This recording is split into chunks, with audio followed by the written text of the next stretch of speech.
Minister Farrakhan stands on the side and says Master Far Muhammad is God. I don't have anything against that if you put the letter A before it. If he puts the letter A before it, I'm fine. If he puts the in front of it, I'm not. Then say, well, if he is the God and we're all his children, then why do we all have different blood types? Did you catch that? That is why I've asked what was Master Far Muhammad's blood type and did he have a fingerprint, because fingerprints are used to track an individual. And your fingerprints are as individual as your total composition, meaning that each individual is unique, making you one in many. Before we go any further, let's define the word fingerprint and what it is. According to American Heritage Dictionary, the word fingerprint is 1.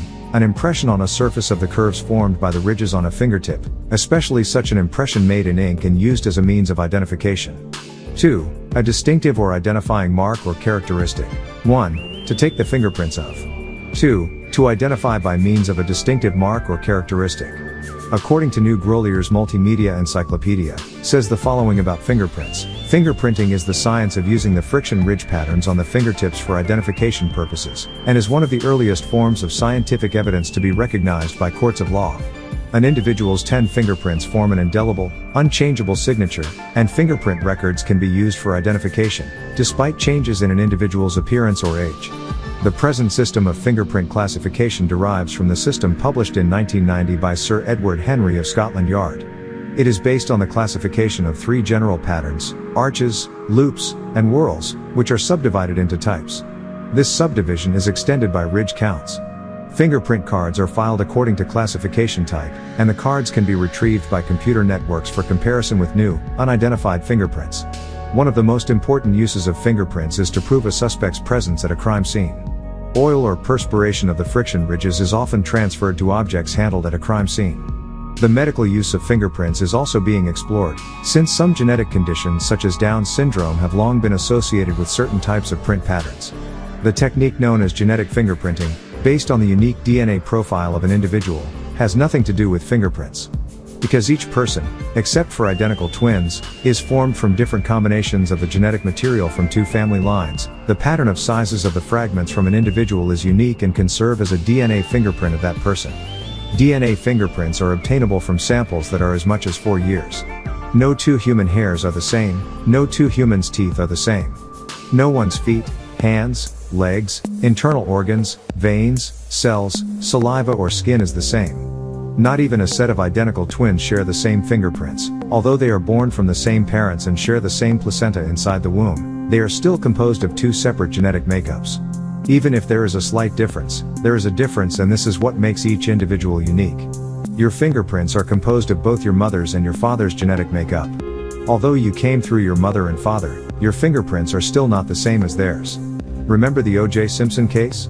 Fingerprints and blood played an important part in the case, and it gave many details about what actually happened. They brought in forensic scientists and experts to test blood, fingerprints and other evidence. Modern forensic science practices include pathology, deals with determining the cause of sudden or unexpected death, toxicology. A toxicologist provides the pathologist with data relating to the presence of poisons of drugs found in a victim's body. Anthropology concerns the identification of bones and skeletal remains. Odontology uses dental evidence to identify human remains and is employed in the characterization of bite mark impressions. Psychology, forensic psychiatrists analyze human behavior and personality in connection with issues pertaining to a criminal act or to criminal conduct. And criminalistic, analyze physical evidence. All of this is to say, if you really wanted to identify someone you could, because each person is uniquely different. Now, keeping that in mind, if you are God, you wouldn't need a fingerprint, for what would God do with it?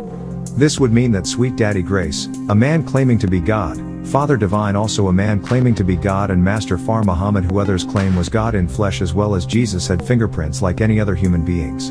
In both cases, with Jesus and Master Far Muhammad, 2 human beings came together and had sexual intercourse. The man ejaculated into the woman and fertilized the female egg, and 9 months later a baby was born if there were no difficulties that would result in premature birth, with all of the same attributes, limbs, organs, etc., as any other human being who were born to human parents. The Nation of Islam claimed that Master Far Muhammad was Allah in the flesh. In their video Savior's Day 1973 it states that Master Far Muhammad was the son of Alfonso and Mimi. That would mean that Master Far Muhammad had a genetic makeup also, if he is a product of his mother and father.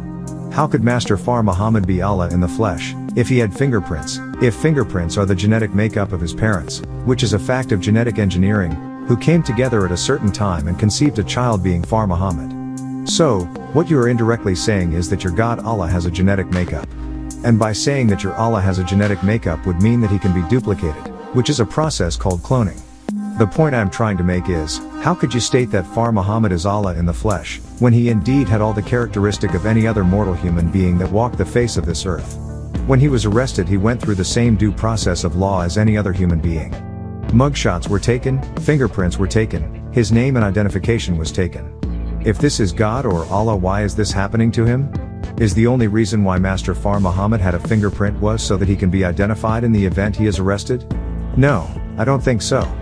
For what reason did God, which is supposed to be Master Far Muhammad, give you fingerprints? This should make you realize that somebody somewhere does log human beings by their fingerprints, and it is not the local police department. Refer to the Holy Tablets chapter 9 tablet 5 verses 17 to 18. So yes, of course Master Far Muhammad did have fingerprints. It is not hard to find out, his arrest record of the 1930s AD. All you have to do is go get his police record. I can go right to Detroit to get that police record and open up his files and see his blood type. And tell you his real nationality, but I'm not going to do that to you, Farrakhan. I just want you to know it can be done. So you'll be clear in your teachings. It is taught by the Nation of Islam that Far appeared in Detroit, Michigan in the year 1930 AD. He claimed to have come from Arabia, Mecca, to the lost tribe of Shabazz. Originally in Far's lessons, he was referred to as merely a prophet. Later he became the Messiah, and that is untrue. They have made him God, a fake God. When God comes in the flesh, God makes things happen. Do you understand that? How are you going to tell me, in the Nation of Islam I am a God and then I have to be there at the temple on Thursday? If I'm God I don't have to be there until I'm there. You understand what I'm saying? Now that may get you mad, but the truth usually does. The truth is like medicine. When grandma brought it to you, you were like, oh no, this is the nastiest stuff in the world. Medicine never tastes good to you. You want to go and eat ice cream? Surrender your divinity to us and we'll give you a way of life. The doctors will say we'll take care of you, you don't have to think. And every time the divine in you starts to rise, they come up with a new system. They ran out of forms of Christianity, now they got the Nation of Islam, which is a form of Christianity whether you like it or not. And the same principle applies to Christians who claim that Jesus was God or the Son of God himself. In order for Jesus to receive fingerprints, God, the Heavenly Father, would have to have fingerprints as well, because of the simple fact that it takes two people, a male and a female, to conceive a child, or a male sperm and a ripe ovum. And again, when you combine the two you produce a child, that now has their own genetic makeup. Now think, if Jesus is 33 1/3 of his mother, 33 1/3 of himself, and 33 1/3 God, does this mean that his Father, who is God of the boundless universe, Quran 80:34, creator of the heavens and earth, Genesis 1:1, and the God who is responsible for the 7 days of creation, Genesis 1:1-26, has fingerprints too? Think about this, if Jesus came from another world and is God or the Son of God, he has no need for fingerprints, right? What would have been the point or purpose of him having fingerprints? Because if the purpose for fingerprints was identification and is especially used by law enforcement agencies, who would need his fingerprints in the first place to identify? When people are looking for a savior, or a guide, there are certain characteristics that they look for, like moles on cheek, the message that they bring and their lineage, not their fingerprints. Thus, they wouldn't have to identify Jesus by his fingerprints, so why did he have them? This also means that God, Jesus that is, capable of being incarcerated by humans, mortals. Yes, this is your God. If Jesus is the blood Son of God, as Christians would like you to believe, I would like to ask you, did Jesus while in flesh on earth have a blood type, and fingerprints as God, and if so, what was that blood type and what kind of fingerprints did he have? Nowhere in the New Testament does it say that Jesus didn't have fingerprints. And I am sure if he didn't have fingerprints, it would have been pointed out several times and made into something mystical. This would undoubtedly mean God also has fingerprints, a blood type, and a genetic makeup in order for his son Jesus to have them. In comparison to Christianity, God, who is Far Muhammad to the Noi, and Jesus to the Christians, came down in the flesh. Matthew 26:63, Far Muhammad walked on the earth for 3.5 years, Jesus walked the earth, according to Christians, for 33 years. Luke 3:23, taught of a man with a biblical name, called Elijah, John 1:21, as Far Muhammad taught the Honorable Elijah Muhammad, built a name for himself, Mark 8:29, John 1:41, and left saying he would be back for you someday, John 16:16. That is Christianity, by whichever name you call it. Now you may not like that, but it is true. You may declare me the enemy, but most people who teach the facts are declared the enemy. You can declare me a cult and I'll say thank you very much, I'm glad I finally found my culture. But you will not declare me wrong until you can prove it. And if you can, then I'll sit in the audience and listen to you. I was trying to teach you so you would be prepared, because I need you to question me on another level. Not on the level that you questioned Farrakhan. Asking him questions you knew he could answer. That's not how you questioned me for years. I was always questioned with things they thought I could not answer. And with that, I had to start bringing you higher and higher. So your questions got harder, then finally you got past me and started saying shucks, why didn't God make it all good? That was the ultimate question. That was the first stage of transforming from mortality to immortality, that realization, that one nothing else. Freemasons do not believe in a God. The God of Masonry is Jah, Baal, Om, or Jubbalam. Ask your grandfather or uncles who's a fellow Mason, who's Jubbalam. And watch the expression on his face. And this Jubbalam is short for Jah, Baal, and Om. And that's what they used in the lodge. They do not believe in God. They do not exalt Jesus Christ, though they have Christian terminologies. The lodge is not run by anything that deals with Christianity, Judaism or Islam. You can put a Quran or Bible or the Upanishad on the altar in a Masonic lodge and they do not care. Those seats are from the people responsible for introducing the 3 degrees, Hinduism, ancient Babylonian teachings and the Hebrew teachings. You can have Hinduism, because when they opened the gates up in America in the 1960s, every Swami, Pip Pip, and Hare Krishna came through. You can join that, but don't tell me they didn't see all those saffron robes coming through the airport now. They can get dogs that smell any drug, but they didn't see all those Hare Krishnas marching in this country with all those books? They wanted them in here. Then you have Baal. Baal is the god Baal Hadad, son of Enlil and Ninlil. Then of course they have Jah, which is short for Jehovah. So you can analyze either Christianity, Islam or Judaism, or you can go back to satanic worship, or take any of those Far Eastern philosophies and tie yourself in knots and call yourself Yogi, Swami, Baha'i, Pip Pip, but don't find your way back to where pictures of yourself existed. So was there ever a true or pure way of Islam? Yes, there was. However, what I am saying is that, what has been channeled down to you is the work of devils who have stepped in and decided what they wanted to change. We know our ancestors link back thousands of years, and Hebrews say in their Torah and religion of our fathers. Referring back to Abraham who had long since been dead. That's called ancestral worship. The Muslims do it in every prayer in what is referred to as Dua Ibrahim. Look at what it says, Allahumma salli ala Sayyidina Muhammadin wa ala ali Sayyidina Muhammadin. This verse is clearly saying, on the descendants of Muhammad. Then it continues to say in the next verse, Kama salayita ala Sayyidina Ibrahima wa ala ali Sayyidina Ibrahima wa barak ala Sayyidina Muhammadin wa ala ali Sayyidina. Now they are sending blessings on the family of Muhammad and himself and descendants. This dua is said at the end of each Muslim prayer 5 times a day. And it is ancestral worship by the use of the word al, which simply means descendants of the same bloodline. A little research would prove that to you. So ancestral acknowledgement, the sending of salutations and blessings on our ancestors who have long since passed, meaning the dead, is not against Islam, Judaism or Christianity.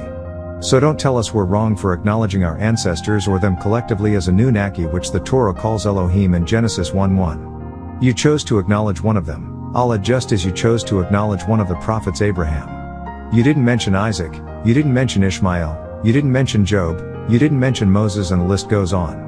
You chose one of your descendants in that prayer called Dua Ibrahim. And because of your Mohammedism, you couldn't acknowledge Ibrahim without putting Muhammad in it. So when it comes to ancestral worship, let's not go there. The word al is descendants and family. This is how they translate the word. So if you say send salutations, which is the same word salah, which I explained in the introduction to El's Holy Quran, scroll 176, is nothing but the root word for salat, for worship. Then it is clear by Muslims acknowledging the Sahaba, which are called the companions of Muhammad, his friends or associates, and the writers of the Hadith, and by quoting their names and sayings in their Friday sermons called Khutbah, talking about the Khalifa, which is the Caliph, or successors to Muhammad, and how great they are and what they did, and even following Abraham and the family of Ali Imran. This is all ancestral worship, whether you want to accept it or not. The above is ancestral worship, and we Nuwapians will not cut our ancestral ties, be they Egyptians, Sumerians, Babylonians or Africans, to please others like so-called Pale Arabs, who have figured out a way to weave their family cultures into Islam and fed it to you. You have a part of God that says wear a prayer cap, and then I'll like you. Or if you don't, then I don't like you. You have another part of God that says got to church on Sunday and I'll like you, if you don't then you're going to hell. There's another part that says observe the Sabbath and I'll like you, if not then you're a Gentile. Or gather in a room every Friday at 1 p.m. and pray together. Or gather in church every Sunday and pray together and you'll be able to join me in paradise. If God knows your intentions and everything about you, then you should not have to do all these things to show your loyalty to God. Don't you see there is something wrong in thinking like that? And if you ask religious leaders and scholars these questions, you will plainly see, your scholars can no longer come up with excuses. They have run out of excuses and all of the garbage that surrounds religion, because when you get right down to asking the simple question of why, they really can't answer. And whatever they can't talk their way out of, they'll go the spiritual or transcendental route which they themselves can't explain. It is a sad and vicious cycle, and unfortunately, there are innocent bystanders who may sincerely believe in their rhetoric and teach it to their children. Thus, another generation is taught to accept and believe anything that these so-called experts teach. And when anyone such as myself starts questioning their hypothetical theories, I am called a nut, a liar and a troublemaker. All I am asking is why the earthquakes, why the cyclones, why the volcanoes, why the criminally insane, famines, lynchings and all the teachings of hell, fire and damnation? Why the Jeffrey Dahmers, why the diseases, why the wars, why the drugs, why is there all of this turmoil? Your scholars can't give you a concrete and logical answer based on religion. I am by no means saying that we do not know that there is a supreme. It means that we don't believe first, let alone in this kind of God which the Jews, Christians, and Muslims teach about in their mistranslated Torahs, New Testament, and Qurans. And as long as you continue to pass the blame and give all the responsibility to a God who you give attributes, body parts, residence, and emotions to, you will never get to the next point. You prefer to shift the responsibility of the world on a being who you've never seen, heard, felt, or touched, as though he is supposed to swoop down and make everything better. So you have to beware of charismatic teachers and fast-talking preachers and Muslim leaders who are all teaching you to let your guard down by teaching you that the loving God or Heavenly Father would leave us in suffering and ignorance. It's one thing to say God is testing you, but it's another thing to watch your child turn into drug addicts, ruthless killers, and hundreds of other things that would give you the feeling that you were born into a world of no hope. Human beings came up with her God, his God, my God, your God, the Zulu God, the Catholic God, the Muslim God, the Hindu God, the Shinto, etc. They even went as far as giving God human attributes, a place and a rank. By human attributes I mean the face of God in the Quran 2-115, the hand of God in the Torah, Exodus 16:3, and the Son of God in the New Testament, Matthew 4:3, and it goes on. They gave God human emotions, love, and hates of people and a revengeful jealous nature, Exodus 25. They made God a pacifist, allowing evil to be inflicted, rape and even cannibalism without interfering. He allows deformities, blindness, many forms of insanity, cruelty, starvation, pestilence, and even uses it as a measuring rod for his son's, Jesus, return. He plagued the human Egyptians to save the human Israelites. Volcano eruptions to wipe out the ancient Hawaiians, and AIDS to kill any and all. If this is your God and he, and remember he is always a he to you all and not a she, is how he works, I want no parts of it. And now the whole world is confused. Islam is all a part of this confusion. It is just another religion that has people spellbound. You see, I was born a Muslim and educated in Islamic universities. However, my wealth gave me the power to travel, to investigate, and in doing so, I found out things that saddened me, truths that were hidden from me as a devout Muslim with tunnel vision, and why I brought it back to those who should know just to get some nur min Allahi, light from Allah. I was called names because I had questions about grammatical errors in the Quran, historical inconsistencies, outright scientific fabrications. I saw stories from other cultures that predated Islam. In the Quran there were characters from fables. I saw fantasies being portrayed as fact, like the giant camel, and the Buruk. I saw where Allah will change his mind or alter one verse or correct and improve on another verse. I saw contradictions. I saw the lack of love and brotherhood from country to country that I traveled to. The downright hate that exists between one Muslim country and another. Sudanese and Egyptians hating each other. Kuwaitis and Iraqis hating each other. I saw Muslims murdering Muslims over political differences, such as the assassination of the late Egyptian President Anwar Sadat in 1981 AD. I'm not a hater of Islam. I am, or should I say, was a devoted Muslim whose heart was broken and was honest enough and sincere enough to face up to what is happening to pure Islam. How human beings have stepped in after the seal of the prophets have gone to Allah and have fabricated their own religion and peddle it to the world today as al-Haq min Allah, the truth from Allah, when in actuality it is the design plan of Shaitan and his jinns. and the sincere Muslim who is questions becomes the hated enemy and the hunted individual. You may accept the things that Muslims are doing worldwide in the name of Allah, whereas on the other hand I could accept it and sleep well during the shadow hours, night, and wake in the daylight hours, morning, for Salat al-Fajr, dawn prayer, at the call of the Adhan, call to prayer, and feel good about making my rak'ah, bowing. Sorry, I felt dirty and unclean for not speaking out against it, knowing that I put my life in danger because of the fanatics who seek to keep control. However, you must stand for what you feel is right, stop defending the evil and the evildoer. Finally, I am not a Christian and I am not concerned about Jesus' uniqueness. My scrolls tell you where my concerns really are. There should be a movement in Islam that is going to rise up in their midst and stop all of the terrorism, assassinations, association with non-Muslims, modeling, drinking, cigarette smoking, fancy cars, discotheques, Muslims moving into France, England, America, Germany, Australia, Holland just so they can marry non-Muslim women and live in non-Islamic countries where the Adhan is not heard. Muslims should be put on the spot and they should have to live to the letter of the Quran, no sidestepping or half-stepping. Remember Surah al-Fatiha, the opening chapter, Idina Sirachal Mustaqim, Sirachal Aladhiana Anamta Alayhim. Sadak Allahu al-Azim, guide us to the straight path, the path of those who you have bestowed grace upon. Trust in Allah, the Supreme. Until Muslims decide to stand up for Allah and the Prophet and the Quran and give them back all of this junk, all of this compromising, all of this country hopping, all of this political crap, until the main focus is Allah and the Quran, Islam will be a dying culture and Muslims, a dying species, until all of them are gone from existence like so many others who did not live up to the two tenets of the message sent to them. So I say simply, here, take back your foolishness. Can a Muslim be fooled? Yes, nowadays. The sad thing is, many are being fooled every day because they are not practicing the true way of Islam, which is the Ansar Allah community today called Wusaba.